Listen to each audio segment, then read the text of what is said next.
Velkomin í Icelandic Immersion, comprehensive Icelandic for Icelandic learners.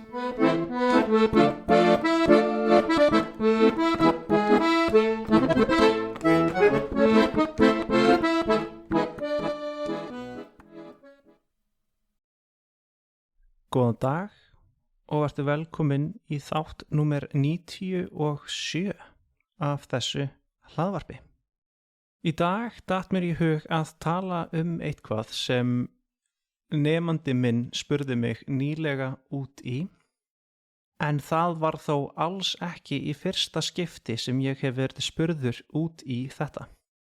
Ég hef pælt nokkuð í þessu sjálfur og náð að móta mér einhvers konar svar þetta sem ég get þá einmitt núna tekið upp stuttan þátt En þetta viðfangsefni er þá eitthvað sem er orðið gífurlega vinsælt á síðustu 4 árum, 3 til 4 árum. En þetta er upprisa gervigreindar og þá sérstaklega gervigreindar sem er einmitt miðuð að því að tala mál mjög vel. Gervigreind búin að vera til nokkuð lengi. Það eins og hún heiti alltaf eitthvað nýjum nöfnum þegar við förum að finna upp á nýjum leiðum til að nota hana eða að búa til kóða og forrit sem geta hagað sér eins og manneskjur að einhverju ákveðnu leyti. Þegar fyrstu algoritmarnir verða til og komast í notkun í tölvum, þá erum við vissulega búin að búa til einhvers konar greind, einhvers konar reiknivél sem gat unnið eins og manneskja og gert ótrúlega flókna hluti virkilega hratt. En það kannski full langt gengið að segja að þau tæki og sú tækni hafi endilega orðið greind. En líklega höfum við þá farið að spyrja okkur að því hvað er greind og hvað er manneskjan og hvað þarf til þess að vél gæti orðið greind. Þetta er eitthvað sem við erum búin að spá í að verða 100 ár með öllum vísindaskáldskap og öllum bókmenntum Isaac Asimov og á fleiri stöðum og hjá fleirum.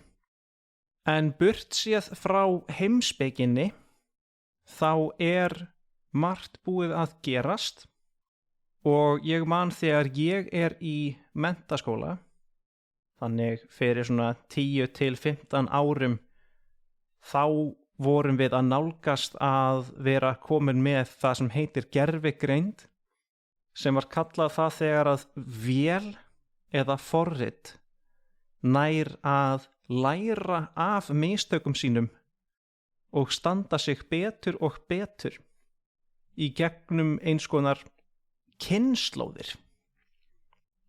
Þar að segja að það er forrit sem að keyrir eftir ákveðinni virkni til að ná ákveðnu markmiði. Og þetta forrit keyrir kannski 100 eintök og gerir 100 tilraunir og svo verða kynslóðaskipti þar sem kannski 5 eða 10 bestu tilraunirnar fjölga sér. Það sem að þessar tilraunir höfðu gert var eitthvað sem að þau gátu skilað til næstu kynslóðar sem að kannski myndi komast ennþá lengra og ganga betur og svo framvegis þar til eftir nokkrar klukkustundir af tölvuvinnu varstu kannski komin með forrit sem gat bætt heimsmet í ákveðnum tölvuleikjum og gert eitthvað sem manneskja hafði ekki náð að gera. Þetta heitir machine learning og fyrir þetta löngum tíma síðan var þetta eitthvað sem að fékk að heita gervigreind. En í dag komin ný bylgja með nýrri tækni. Þar sem gervigreind vinnur ekki bara með kóðum og stafrænum upplýsingum, heldur ná forritin og þjónusturnar að vinna með máli, með mennsku máli. Þjónusturnar, þær geta tekið við upplýsingum frá manneskjum sem kunna kannski ekkert á tölvur, sem spyr þjónusturnar spurninga og þjónustan getur svarað spurningunum mjög vel og gert það á mennsku máli. Þetta heita Large Language Models og eins og það sem OpenAI hefur gefið út í þeirri þjónustu sem var líklega fyrst til að verða heimsfræg, sem heitir ChatGPT. Þegar þessar þjónustur voru glænýjar og spennandi, þá var fólk snöggt að leita að því hvar kvillar þeirra væru. Fólk bjó til ýmsa skrýtna hluti til að sýna hvað þetta væri stutt komið, eins og að biðja gervigreindir að búa til myndbönd af leikaranum Will Smith að borða spagetti. Og úr varð virkilega skrítið myndband, en svo 1,5 ári seinna orðið mjög erfitt að vita hvort myndbandið sem þessi gervigreind þróar og býr til sé ekta eða ekki. Þannig þróunin hefur verið virkilega hröð. Það sama má gilda tungumál. Það að segja ákveðin tungumál. Í alfyrstu, þegar var verið að þróa talmáta þjónusta eins og ChatGPT, þá studdust þau við skrif mannfólks og manneskja, sem varð ástæðan fyrir því að það voru ákveðin orð sem birtust svo oft að fólk gat snemma farið að sjá hvort að einstaklingurinn sem sendi þennan tölvupóst væri í rauninni sá sem hafði skrifað hann, eða hvort gervigreindin hafi skrifað tölvupóstin fyrir hann, af því að í þessum löndum þar sem þessi vinna var unnin og þar sem þessar manneskjur skrifuðu sína texta, nota þessi ákveðnu orð eða skrifa sína texta á þennan máta sem mörgum þykir einkennilegt. En síðan þá þróast þessar þjónustur út frá því að fínkemba allt internetið. Þjónusturnar finna sínar upplýsingar og læra sitt mál út frá því að hafa skoðað eins mikið af internetinu og hægt er. Þetta þýðir að með tímanum hafa þessar þjónustur náð að læra erlend tungumál. Þau hafa lært orðaforða og setningafræði og áttað sig á því hvernig hin ýmsu tungumál orða hluti. Þannig maður gæti talað við gervigreindir á hvaða máli sem er. Og það virkilega gagnlegt fyrir fólk sem vantar einhvern að tala við og fyrir fólk sem að reyna að læra eitthvað nýtt en hefur ekki kennara. Þá komum við að spurningunni sem nemandinn spurði mig. Hversu gagnleg er gervigreind við að læra íslensku? Og einfalda svarið mitt við þeirri spurningu er að hún er nokkuð góð.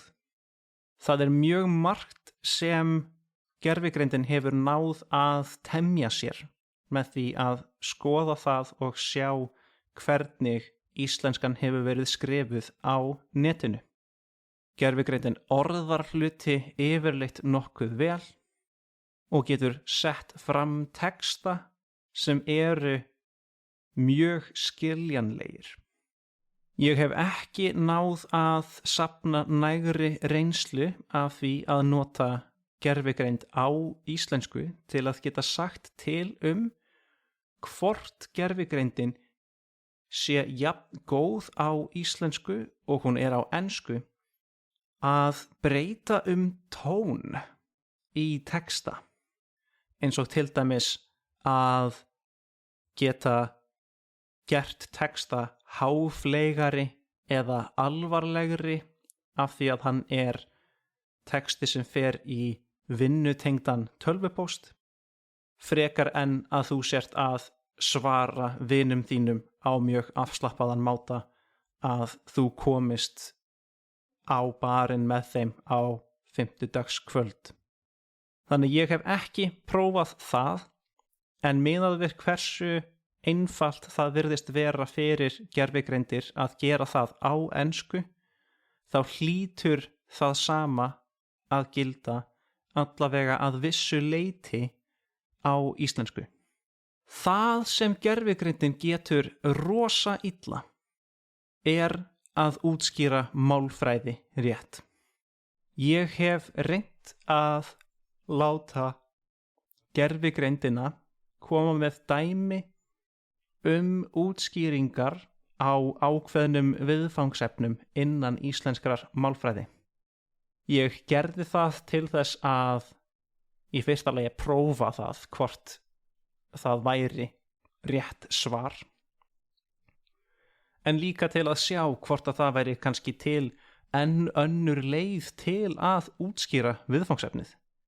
Því eins og þið vitið sjálf, þá er það ekki sama hvernig eitthvað er sagt eða kennt ef það á að skila sér til einstaklingsins. Það er ekki sama útskýring sem að gengur fyrir alla. Ef svo væri kennsla miklu einfaldari vinna. En við hugsum ekki eins og við notum ekki sömu orð til að útskýra sömu hluti. Þannig ég vildi endilega bæta við í forðan minn af kennslu leiðum. En þegar ég hafði reynt þetta, þá svarar gervigreindin mér með útskýringu sem var mjög sannfærandi. En málið var að svarið var gjörsamlega vitlaust. Hún reyndi að kenna mér atriði í setningafræði sem voru engan veginn íslensk atriði, heldur spænsk. Gervigreindin var svo viss að það sama myndi gilda fyrir íslensku og spænsku að þegar ég bað gervigreindina að kenna mér einhverja málfræði, þá tók hún bara eitthvað sem dæmi og reyndi að selja mér það sem staðreynd. Þannig að því leyti er ekki hægt að treysta gervigreindinni. Hún getur verið mjög sannfærandi villur. Ég hef séð það að hún er ekki jafn slæm á öðrum málum og þar virðist skýringin vera sú að það eru fleiri heimildir til málfræði annarra mála á opnu neti heldur en á íslensku. Það eru ekki jafn margar rétt ritunar heimildir eða stafsetningar fræða greinar til íslensku eins og til dæmis á dönsku. Þannig ég gat til dæmis reitt miklu meir á gervigreindina til að hjálpa mér með dönsku heldur en ég gæti gert með íslensku. Mest af þeirri þekkingu sem finnst íslensku og íslenska málfræði að finna í bókum sem eru ekki á netinu. Þannig til að draga fljótt saman áður en ég fer að kenna aftur. Gervigreindin nokkuð góð. Hún mjög vel skrifandi og hún mjög sannfærandi. En það hvað hún sannfærandi einmitt líka vandamálið. Því hún nær varla að gagnrýna sig sjálfa þegar og ef hún gerir einhver mistök. Ég mæli með því að nýta sér gervigreindina ef maður nógu skynsamur, nógu gagnrýninn og nógu passasamur. Að maður passi sig á því að hún kenni manni ekki einhverja villu og passa að maður athugi enn frekar hvað það var sem kom fram í svari hennar og útskýringu hennar og sjá hvort að það standist í alvörunni eða hvort hún hafi hreinlega bara verið að ljúga að þér. Ég ætla þá ekki að hafa þetta lengra í dag. Ef þú hefur náð svona langt inn í þáttinn þá þakka ég þér fyrir að hlusta og þangað til næst. Takk og bless. Hello again, it's me. Now in the wrong language. I just wanted to let you know that if you're interested in seeing a transcription of this episode that you just listened to, or any of the other episodes, then that's available to you through my Patreon page. That's going to be within the Linktree link that you're going to see in the description of this episode. So if you're interested in finding the Patreon page, the Facebook page of the show, or even my teaching page on italki, then all of that's going to be found underneath that little umbrella that is the Linktree link there. So don't be shy, click away. Thanks again for listening, and hope you'll come again. All right, take care.